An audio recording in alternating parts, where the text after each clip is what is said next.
میخوایم تو این ویدیو در مورد این صحبت کنیم که ما چه زمانی در طول روز قهوه بخوریم بیشترین اثرگذاری روی بدن ما داره. سلام، اینجا راشکافیه. ما اینجا کمکت میکنیم با دنیای قهوه آشنا بشی و به یه باریستای حرفه‌ای که بتونه قهوه ها رو خودش داخل منزل و حتی کافه دقیق و با کیفیت درست کنه تبدیل بشی. ازت تشکر میکنم که تو این دنیای شلوغ فضای مجازی داری به ما نگاه میکنی و وقت تو در اختیار ما گذاشتی. امیدوارم تا آخر ویدیو رو ببینی. اگر دوست داشتی حتما ما رو سابسکرایب کن. خب بریم سراغ آموزشمون و ببینیم که ما کی قهوه بخوریم در طول روز اثرگذاریش بالاترین حد ممکنه. این نکته مهم من بهتون بگم، این که آقا بهترین زمان برای هر کسی متفاوته و این تفاوت یعنی من با شما، با علی، نقی، فاطمه با هم اون زمانی که باید قهوه بخوریم با هم فرق میکنه. این زمان بر چه اساسیه؟ بر اساس اینه که آقا ما چه ساعتی در طول روز از خواب بیدار میشیم. کسی که ساعت 6 صبح بیدار میشه، کسی که 8، یکی 12 ظهر، اینا تایم قهوه خوردنشون با هم فرق میکنه. شما برین سرچ کنین همه جا زده 9:30 تا 11:30 بهترین تایم قهوه خوردنه. بله اون تایم خوبه در صورتی که اون شخص صبح بیدار شده باشه، ساعت 7 بیدار شده باشه مثلا، نه که طرف تازه ساعت 10 صبح بیدار شده همون لحظه قهوه بخوره. این نکته خیلی مهمه، پس باید اینو در نظر داشته باشی. نکته بعدی که مهمه اینه که ما وقتی از خواب بیدار میشیم اصلا تا 1.5 ساعت بعدش نباید قهوه بخوریم. اصلا کاری که قهوه انجام میده اینه که روی هورمون کورتیزول تاثیر میذاره. هورمون کورتیزول چیه؟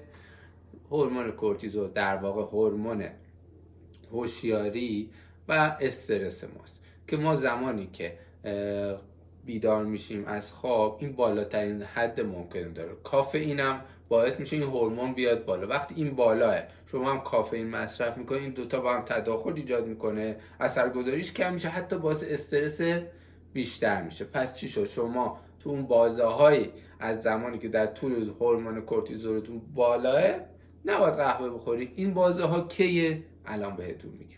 شما فرض کن ساعت 7 صبح از خواب بیدار میشی. ما گفتیم آدم از خواب بیدار میشه تا 1.5 ساعت بعدش نباید قهوه بخوره. چرا؟ چون هورمون بالاه. میشه کی؟ میشه تا ساعت 8:30. بعد از ساعت 8:30 شما 3 ساعت وقت داری قهوه بخوری. 9:30، 10:30، 11:30. یعنی بین 8:30 تا 11:30 شما میتونی قهوه بخوری. این بهترین باز است. 11:30 تا 12:30 باز چی میشه؟ این هورمون کورتیزول میاد بالا، پس نباید قهوه بخوری. 12:30 به بعد بازم 3 ساعت، 1:30، 2:30، 3:30 میتونی قهوه بخوری. 3:30 تا 4:30 باز هورمون بالاترین سطح خود شده، نباید قهوه بخوری. بعدش هم سعی کن 6 و 7 است به بعدم قهوه نخوری. کلا ما زمانی که قهوه میخوریم حدود 12 ساعت تو بدنمون میمونه، ولی تو 6 ساعت اول بیشترش از بدن خارج میشه. اگر دوست داری عصر قهوه بخوری حداقل دیگه 5 و 6 به بعد نخور، روی خوابت خیلی تأثیر میذاره. پس شما هم یه لطفی بکنین نسبت به زمانی که از خواب بیدار میشین به من بگو توی کامنت که من ساعت 7 بیدار میشم، ساعت 8 بیدار میشم، ساعت 10 بیدار میشم، چه تایمایی برام خوب قهوه بخورم. پس این نکته رو در نظر بگین. یکی که ساعت 12 ظهر از خواب بیدار میشه نمیتونه ساعت 9:30 تا مثلا 11:30 قهوه بخوره. 12 بیدار میشه تا 1:30 نباید قهوه بخوره. 1:30، 2:30، 3:30 تا 4:30 میتونه بهترین بازه قهوه خوردنش.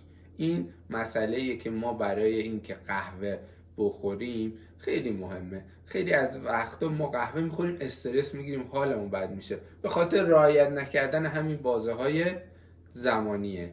پس اینو در نظر بگیر. تو کامنت ها به هم بگو چه بازه قهوه بخوری برات مناسبه و اگرم ویدیو و آموزش رو دوست داشتی ما رو سابسکرایب کن، به دوستاتم معرفی.